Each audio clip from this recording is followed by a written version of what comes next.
Já voltamos com o programa Brasil Cristão. Graças a Deus, estamos ao vivo para todo o Brasil através da TV Século XXI, além do Brasil também, mas também estamos ao vivo na nossa página, a página do Brasil Cristão no Facebook. Gente, o Brasil Cristão também tem Instagram, viu? Então sigam lá, @BrasilCristãoRS21. Padre, antes de continuarmos, hoje nós estamos falando do Sacramento da Ordem. Deixa eu acolher aqui, porque esse povo é lindo demais, minha gente. É um povo sacerdotal que ouve o apelo, né, das missões, da evangelização. Isso mesmo. A Maria de Lourdes de Souza, de Hidrolândia, em Goiás, ligou, se associou. Muito bem, evangelizadora, isso mesmo. A Aldes Francisco de Faxinal do Soturno, Rio Grande do Sul. Olha aí, cidade nova chegando aqui. Maravilha. Deus abençoe você, Aldes. Anésia Valadares de Arinos, Minas Gerais, também se tornou sócia. Temos 3 novos membros da família e que venham mais, não é? Que venham mais corajosos e evangelizadores para essa casa. Muitos pedidos de oração também chegando aqui para nós. Muito bom. Padre, nesse caminho de sacramentos que estamos fazendo, né, nessa série de sacramentos aqui de Catequese do Brasil Cristão, nós sabemos que todo sacramento tem a sua forma, a sua matéria. Sim. O sacerdócio não fica fora dessa, Claro, né? claro. A matéria, né, do sacramento da ordem é a imposição das mãos. Veja, matéria é todo o elemento que comunica a graça. Então, o que comunica a graça, né, na ordenação sacerdotal é o gesto de imposição de mãos. A matéria do sacramento da ordem sofreu discussões, inclusive, ao longo da história da igreja. O que é a matéria? É o cálice que dá para o padre? É o paramento? É a imposição de mãos? Então, o Papa Pio XII, né, que é recente em termos de igreja, do século XX, o Papa Pio XII fechou questão em relação a isso. Deixa eu ver se eu tenho aqui. Declarou, está no Denzinger 2301, né, sobre a controvérsia da matéria, porque existia a chamada traditio instrumentorum, né, o rito, se você já assistiu uma ordenação, no rito de ordenação existe uma série de entregas de objetos que remetem ao ministério do que está sendo ordenado, não é? E aí começou-se a confundir estes objetos como sendo a matéria. Se não entregar algum, não houve sacramento. E aí o Papa Pio XII encerra. Não, estes objetos são como uma espécie de matéria próxima. Você lembra que quando eu falava do matrimônio, por exemplo, eu disse que havia a matéria próxima? As alianças, por exemplo, que o casal usa. É matéria próxima, não é a matéria própria. A matéria própria do matrimônio é o homem e a mulher. E aí tem essas matérias próximas, a aliança, Sim. a água benta, a bênção nupcial. Isso é matéria passou uma foto ali. Da matéria, as mãos impostas. Mostra de novo, diretor, a foto da imposição de mão. Essa é a minha ordenação sacerdotal. Eu fui ordenado por Dom Hercílio Turco em 2012. Olha, naquele momento ali, isso, a imposição. Essa é a matéria, a imposição das mãos do bispo consagrante, né? Dom Hercílio já é falecido, que Nosso Senhor o tenha, vai fazer 1 ano agora no fim do mês. E veja, quando o bispo impõe as mãos, ele com isso está transmitindo o poder, né, equivalente ao grau da ordem. Já vou falar sobre os graus da ordem. Então, a matéria. A forma é a oração consecratória, que nós chamamos. É a oração que consagra. Existe uma oração consecratória, uma fórmula própria para o diaconato, outra para o presbiterato e outra para o episcopado. Então, em termos de matéria, né, imposição das mãos. Forma, a oração que é dita. Geralmente, todos os sacramentos, a forma está na fórmula que é pronunciada. Já que eu falei dos graus, vamos explicar os graus, porque na explicação dos graus nós vamos tirar uma série de dúvidas que as pessoas costumam ter em relação ao sacramento da ordem.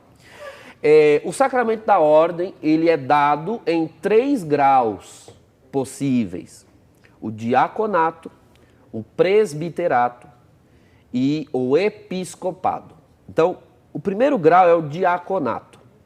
O diácono, ele é um ministro ordenado, então é sacramento da ordem, porém ele não é sacerdote. Dos 3 graus, o sacerdócio está apenas no 2º e no 3º grau. O primeiro grau ainda não é sacerdócio.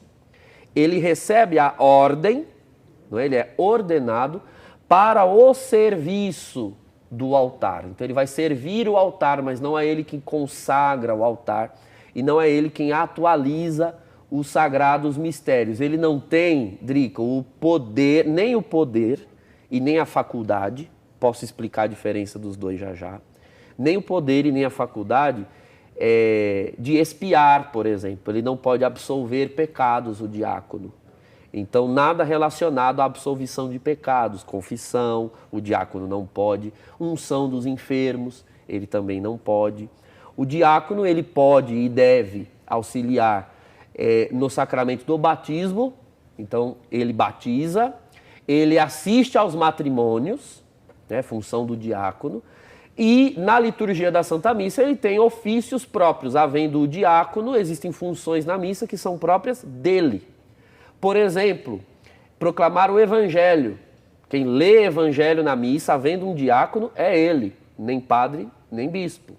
Ele pode fazer homilia na missa, né? O correto é que o sacerdote o faça. Mas se o sacerdote pedir, o diácono é um ministro da palavra, um ministro ordinário da palavra. Com a ausência do diácono na missa, qualquer leigo pode proclamar o evangelho? Não, não.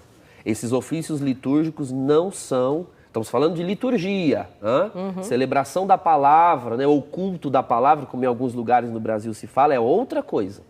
Não é uma liturgia sacramental. É um outro tipo de liturgia. Dentro da celebração eucarística, na Santa Missa, liturgia eucarística, então, os ofícios que ali estão são apenas para pessoas ordenadas ou instituídas ou nomeadas, né, para aquilo ali, preparadas previamente para aquilo ali. Okay. Agora veja, um leigo, ele pode, eu até creio que existem muitos leigos que pregam melhor do que muitos padres. Mas na Santa Missa, o que está em jogo não é a capacidade ou a habilidade, mas o ministério. O sacerdote ali é Cristo. Então, se você tem Cristo ali, que fala mais ou menos, e um discípulo de Cristo que fala muito bem, ainda assim, quem vai falar é Cristo. É Cristo. Entende? É essa a função do sacerdote. Então, o diácono proclama evangelho. O diácono distribui comunhão, normalmente, ele é um ministro ordinário para a distribuição da Sagrada Comunhão. É ele quem faz os apelos ao povo, os apelos à Assembleia. É ele que manda ir em paz após a Santa Missa. É ele que manda fazer o abraço da paz quando há. Na Sexta-feira Santa, quando se faz aquela oração universal, é ele quem manda ajoelhar e levantar.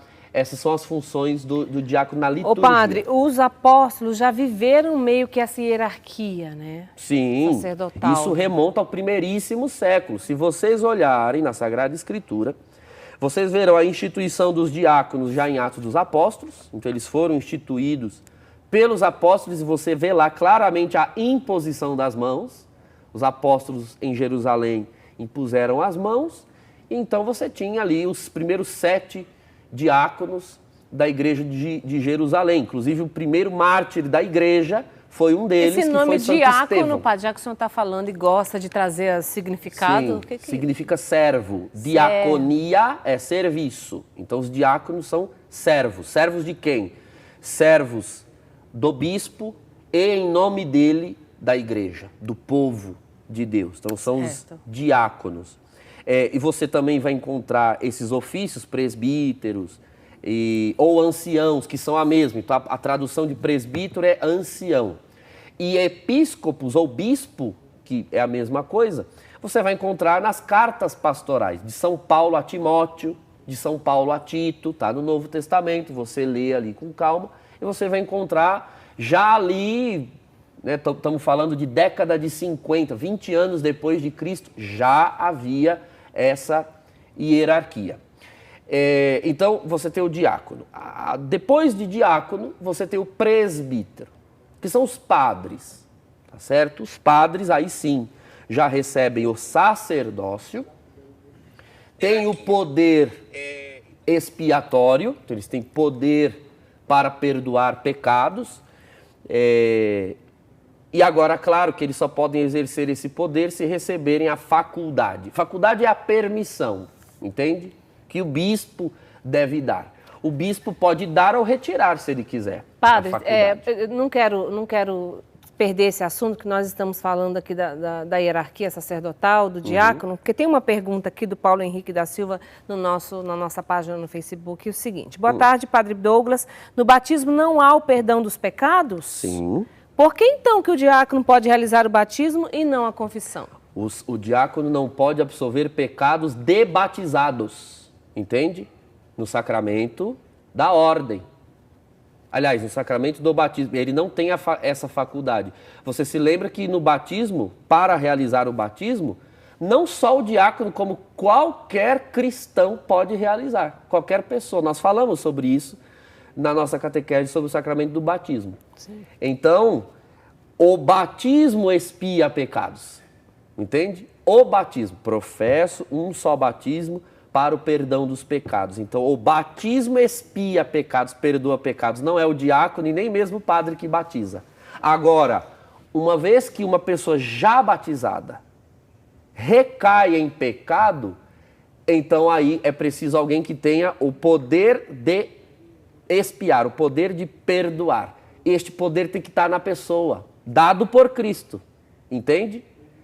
Então, no sacramento, né, no sacramento da penitência ou da reconciliação, é o poder que está na pessoa, no caso no sacerdote, quem expia aqueles pecados. Você tem a matéria, que é o pecado da pessoa, e a fórmula pronunciada por quem tem o poder. Então aí está na pessoa. No batismo não é a pessoa, é o sacramento em si mesmo. Essa é a diferença. Não sei se eu expliquei bem. Explicou muito bem, ficou respondido então, viu, gente? A nossa página no Facebook está aqui, você acompanhando aí através da internet. Muita gente não tem o sinal da TV Século XXI, por isso que a gente precisa de mais sócios para essa obra, não é? Para enviar esse sinal para o Brasil inteiro, todas as casas, todas as cidades. Então a gente responde também você aqui. Ele agradeceu, muito obrigado, Padre, por esclarecer dessa vez. A resposta dele. Querido. Muito bem, então você tem o presbítero, o presbítero, como traduzindo, ancião. Veja, é ancião não no sentido de idade. São os mais velhos na fé. Eles são amadurecidos na fé por um processo de formação, de discernimento. Às vezes o presbítero, né, o padre, pode ter idade cronológica para ser seu filho ou seu neto. Mas ele recebeu um preparo que talvez você, ao longo de uma vida inteira, né, de fé católica, não tenha recebido. Então é preciso ter aquela reverência, né, aquele respeito com o presbítero. Na igreja primitiva, existia em cada igreja local um grupo, um colégio, um conselho de presbíteros, e se escolhia um destes presbíteros para vigiar o ministério de todos. E daí a palavra vigiar, em grego, episkopoi, de onde vem episcopado, de onde vem a expressão bispo. Os bispos, aí sim, são o terceiro e último grau. Os bispos contêm em si a plenitude do sacramento da ordem. Todo o sacerdócio de Cristo está pleno nos bispos. São os bispos os sucessores dos apóstolos. Veja, eu como presbítero não tenho sucessão em mim. Eu participo, vamos assim colocar, da sucessão apostólica se eu estou em comunhão com o meu bispo, assim como todos os fiéis estão em comunhão com os apóstolos, se estão em comunhão com o seu bispo. O bispo é sucessor dos apóstolos. Por quê? Porque esse bispo foi ordenado por um outro, que foi ordenado por outro, que foi ordenado por outro, que foi ordenado por outro. E se você for numa linha histórica ininterrupta, você verificar que está em algum dos apóstolos, menos Pedro. Porque o único sucessor de Pedro é o Papa. Só o de Roma é sucessor de Pedro. Os outros bispos são sucessores de outros apóstolos. Paulo e aí quem tava eu ali? sei, isso aí é uma informação que eu vou dar assim, muito informal, por isso que é informação, né? Não é formação. Eu sei que existe, não sei se ainda existe, mas havia um tempo que era possível se encomendar esse tipo de pesquisa em Roma, porque todas as ordenações são documentadas. E se você for pesquisar, né, se um bispo quiser encomendar uma pesquisa dessa nos arquivos do Vaticano, tem como saber a que apóstolo dos 12 no passado remete a sucessão dele. Legal. Mas é uma pesquisa infalível. Nossa, mas ela, longa. com certeza, todo bispo é sucessor direto dos apóstolos, numa sucessão material, como nós chamamos. Né? A Reforma Protestante, Drica, no século XVI, rompeu com essa concepção de sucessão material.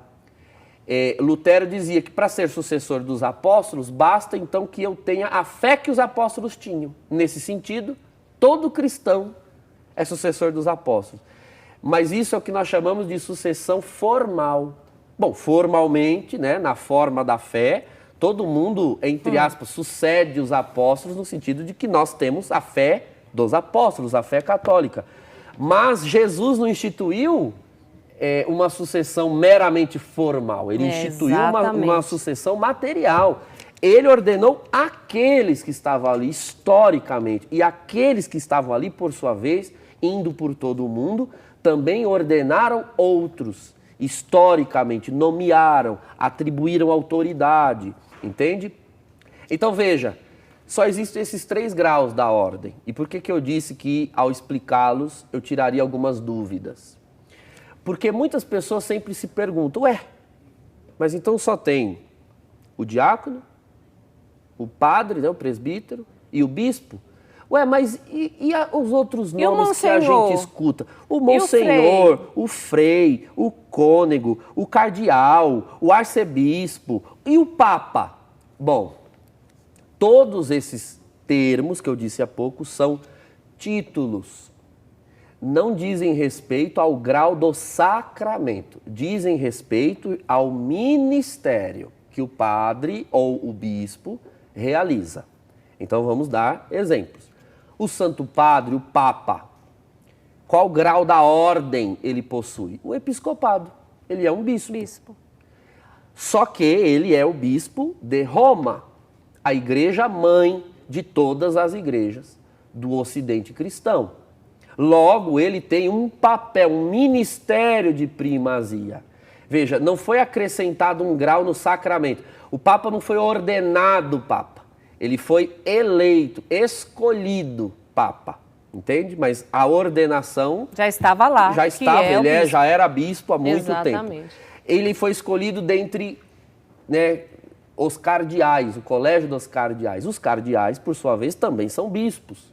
Bispos que em algum momento das suas vidas foram escolhidos pelo Papa, por algum dos papas reinantes na igreja, para o auxiliarem no ministério, no governo da igreja no mundo. O único que não fez esse caminho foi Pedro, então, né?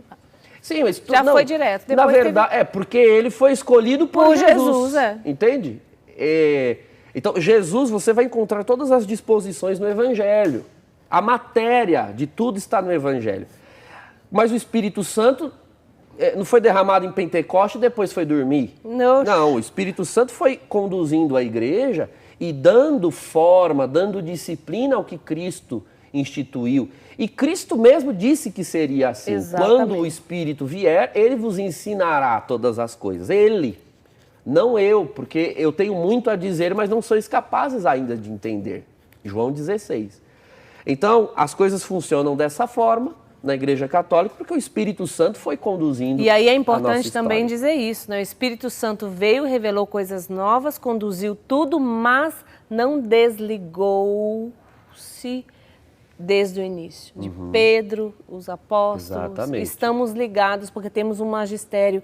E por que isso é importante, gente? Para você que nos assiste aí, você que é mãe, pai, família, que está educando seus filhos na fé, por que é importante? Por que a igreja tem essa preciosidade, a Igreja Católica? Porque seguindo esse magistério, nós não nos perdemos do tronco, né, padre? Isso mesmo. Da videira. Estamos unidos à videira, não corremos o risco de daqui a pouco pensar, eu acho que o Espírito Santo está inspirando isso. O Espírito Santo, hoje eu achei que o Espírito Santo me inspirou isso daqui. E aí vai fazendo por si mesmo. Não. Estando unido a esse magistério, a essa tradição, nós estamos unidos sempre a Cristo. Essa é a nossa certeza. Exatamente. Tem participação no nosso WhatsApp. Vamos lá. de pergunta, Temos então, perguntas. quem está conosco é o Yuri Alves. Vou ler, porque Pode ele é ler, lá padre. da terra da Drica. Olha Boa mesmo. tarde, padre. Se de fato o modelo a ser imitado de sacerdote é o de Cristo Jesus, por que tantos padres desobedientes fazem da liturgia um rito deles e não da igreja? É o Yuri Alves, de Governador Valadares, Minas Gerais. Ô, mineirinho de Valadares. Tá calor aí, porque aqui tá também. Com Aqui certeza tá lá terrível. em Valadares deve estar Eu mais tô com essa calor. toalhinha hoje, vi, não é pra espirrar e nem pra suar o nariz, não é pra secar o suor mesmo, porque Padre trouxe a tá toalhinha. quente. Aqui o ar-condicionado tá funcionando só, conseguindo chegar só na metade. Mas Deus tá Jesus bom, é o tá Senhor. bom, tá bom. Meu querido, respondendo... Uma pergunta ótima, aliás, Ótimo. desse valadarense aí, né? Ótimo. Veja, os primeiros sacerdotes ordenados por Jesus foram os apóstolos. E você veja que mesmo ali entre os apóstolos existiam defeitos deles, não de Cristo neles. Não é verdade? Paulo disse na segunda carta aos Coríntios que esse tesouro ele é carregado em vasos de argila, em vasos de barro. Então, eu não tenho como dizer para você por que o padre desobedece às normas litúrgicas ou diversas outras normas, né? Cada padre é um padre, cada bispo é um bispo. E o padre, uma vez que está cometendo um erro, deve ser corrigido pelo seu bispo, né? Afinal de contas, o padre ele é um cooperador da ordem episcopal, né? Ele está num grau inferior. Eu tenho as minhas teorias, mas são minhas, pessoais. Então, Padre Douglas Pinheiro Lima, eu tenho as minhas teorias sobre a pergunta que você fez, relacionada à liturgia. A primeira delas é uma defasagem, uma deficiência na formação desse padre. Isso que eu ia perguntar, isso não viria lá da formação? Sim, porque veja, eu sei que o povo de Deus, na sua simplicidade, confia e deve confiar, não é, na formação que é dada aos nossos seminaristas, que vão ser sacerdotes. Mas veja, nós enfrentamos aqui no Brasil, na América Latina, em outros países também, alguns percalços na teologia, não é? Nas matérias que são ensinadas nas faculdades de teologia, nos institutos de teologia. E às vezes se ensina apenas teologia litúrgica e não se ensina a liturgia da igreja, porque os teólogos, né, às vezes pensam que devem ensinar perspectivas, opiniões, e que a liturgia oficial da igreja, isso eles têm que aprender lá no seminário. Ou devem ter aprendido antes de entrar no seminário, quando fizeram catequese. E aí fica essa lacuna, porque o reitor do seminário e o bispo tem a certeza que o seminarista está aprendendo uma boa liturgia na faculdade e a faculdade está achando que ela não precisa ensinar uma boa liturgia porque a liturgia como tem que ser celebrada ele vai aprender lá no seminário. E um joga a bola para o outro, o rapaz é ordenado e às vezes não tem acesso, né? Não foi exposto aos textos oficiais, a teologia oficial, não é? A doutrina a respeito do sacramento da Eucaristia e da Santa Missa. Então, começa aí uma deficiência na formação. Isso é a primeira coisa. Segunda coisa, vem também da capacidade deste padre de buscar atualizar-se na sua formação. Porque, olha, eu fiz uma faculdade de teologia, Drica, e eu recebi muitas coisas defasadas. Mas vezes... eu tinha em mente, olha, que padre eu quero ser para a igreja? É isso que eu ia falar, às vezes o padre não quer se Então, atualizar. a gente precisa por ir causa atrás, da formação que né? teve. Precisa ir atrás, precisa ler, pegar os documentos, ler o documento, ouve o professor. Se o que o professor de teologia diz não condiz com o documento, aí você mata a charada. Bom, é uma teologia. Eu acho que a gente não pode também deixar de falar, doutrina. padre, aqui hoje, que também as ideologias que nós estamos combatendo em todas as áreas sociais, infelizmente estão dentro da igreja e dos seminários que formam esses sacerdotes. Então, essa é uma razão, né? Essas duas razões primeiro. E tem uma terceira. Às vezes, o padre recebeu, sim, uma boa formação. Mas, mesmo diante da formação, ele faz uma opção de recusar aquilo. Por convicções, vamos assim colocar... Vou usar a expressão que você acabou de usar, Drico. Por ideologias criadas por ele. Às vezes ele nem recebeu. Então, o padre tem espiritualidade carismática. Tá, tudo bem, que bom. Eu também tenho. A Drica também tem espiritualidade carismática.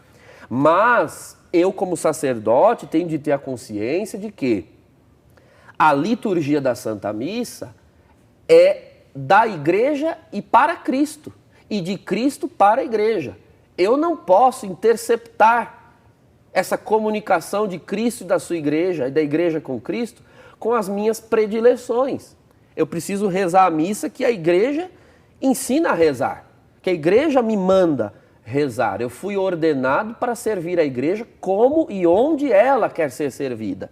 Agora, a espiritualidade carismática é ruim? Não, muito pelo contrário. Maravilhosa. Abençoada e aprovada pela igreja. Então, que haja outros momentos, outros instantes em que eu vá viver essa espiritualidade.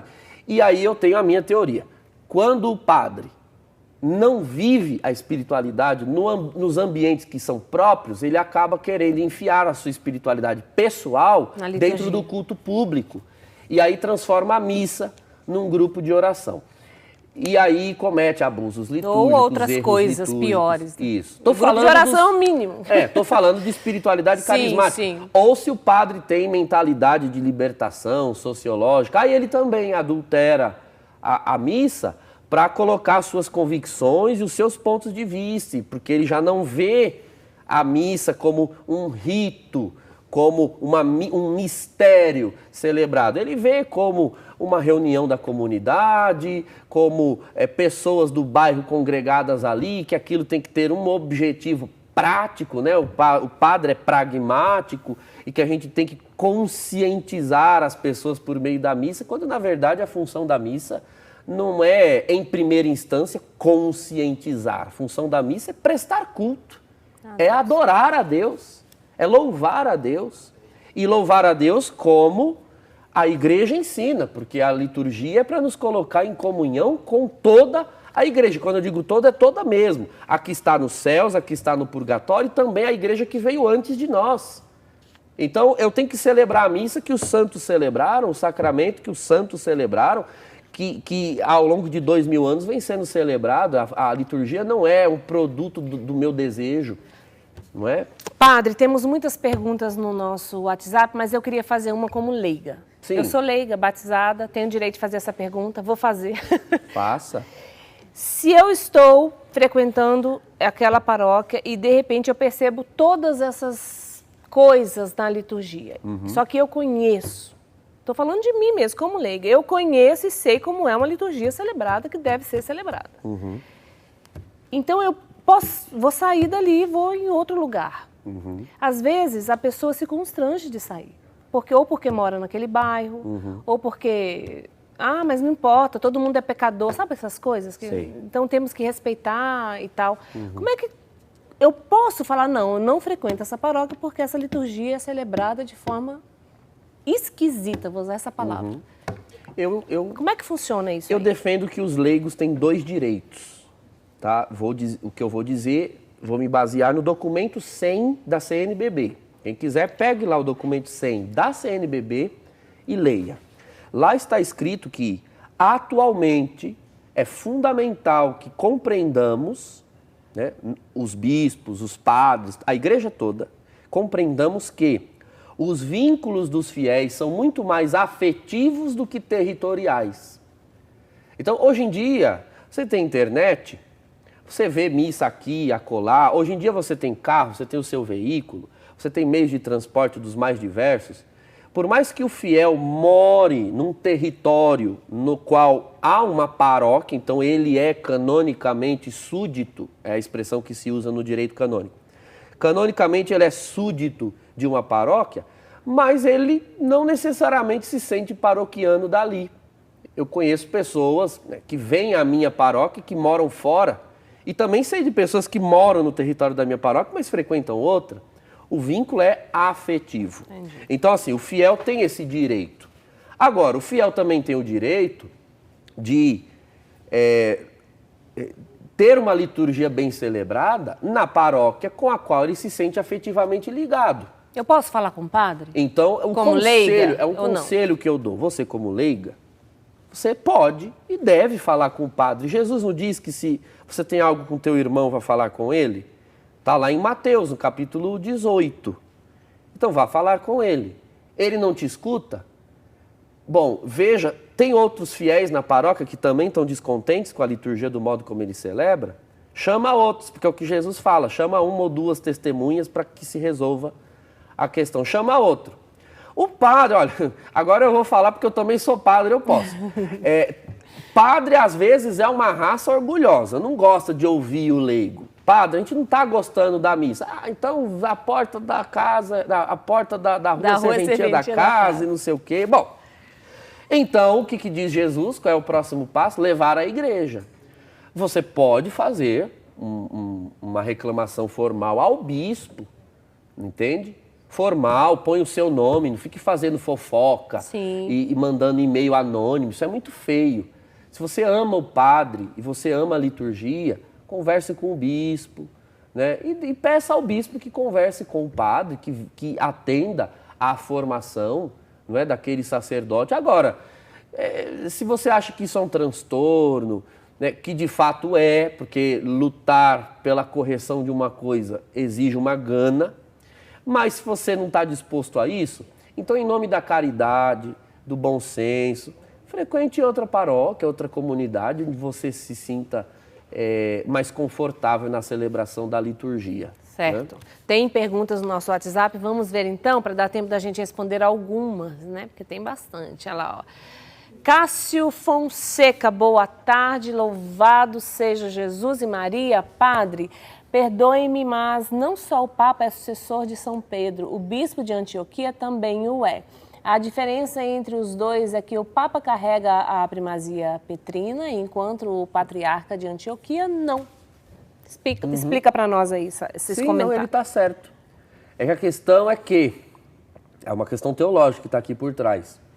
Pedro esteve em Antioquia, mas não morreu lá. Pedro morreu em Roma.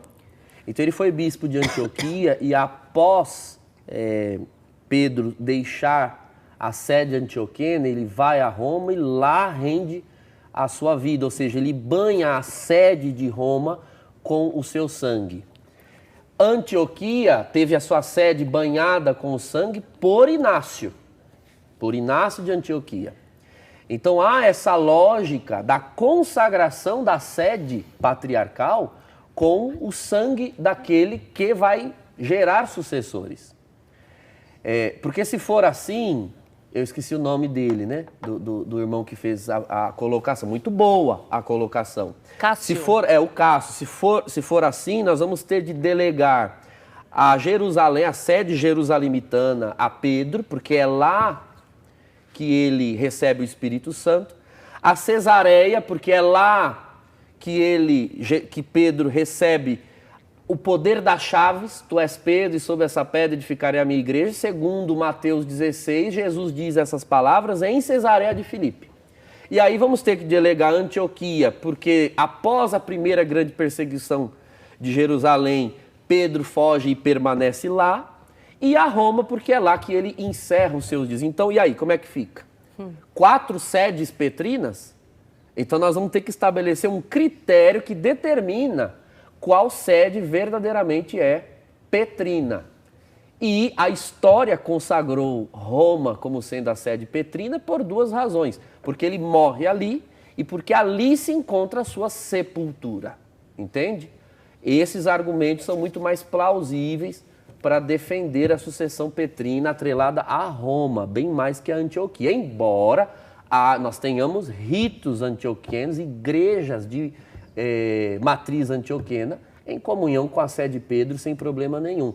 E em nenhum momento elas têm algum tipo de primazia, vamos assim colocar. Mas ele colocou bem que realmente a sede antioquena não tem primazia, embora Pedro tenha sido bispo lá, o que também não faz dos sucessores de Antioquia sucessores de Pedro, certo. E sim patriarcas de Antioquia. Vamos ver mais uma pergunta, então, que acho que dá tempo. Nesse bloco ainda, a Rosângela. Boa tarde. Aqui em Arthur Nogueira, temos uma ministra que faz uma celebração melhor do que muitos padres. Uma humildade e sabedoria sem igual. É um comentário que a Rosângela está trazendo ali para nós. Foi o que eu disse há pouco. Os dons são dados a todos. Eu estou convencido de que há, sim, leigos que pregam muito bem, pregam melhor do que eu. Então, eu estou convencido disso. Então, se o leigo que prega bem é meu paroquiano, não posso falar dos outros padres, estou falando de mim. Se ele é meu paroquiano, com certeza eu faria dele um ministro da palavra. Nós temos sempre muitos encontros, retiros, congressos. Esse leigo ia ter lugar de proeminência na paróquia, porque o dom tem que ser usado. Agora, é claro que na liturgia da Santa Missa, prego eu, ou prega o bispo quando vem, sim, ou um diácono, porque ali a função, né, da pregação está atrelada ao sacramento e não à eficácia ministerial, né, não ao carisma. O padre falou dessa ligação afetiva com da paróquia, mas aí a gente também tem que ter o bom senso com a paróquia, o lugar ali onde você vai, mas a celebração eucarística, ela não pode ser substituída porque de repente alguém tem um afeto maior com uma pessoa ou outra, né? Isso é importante também dizer. Vamos fazer um intervalo rapidinho e nós já voltamos, bem rápido.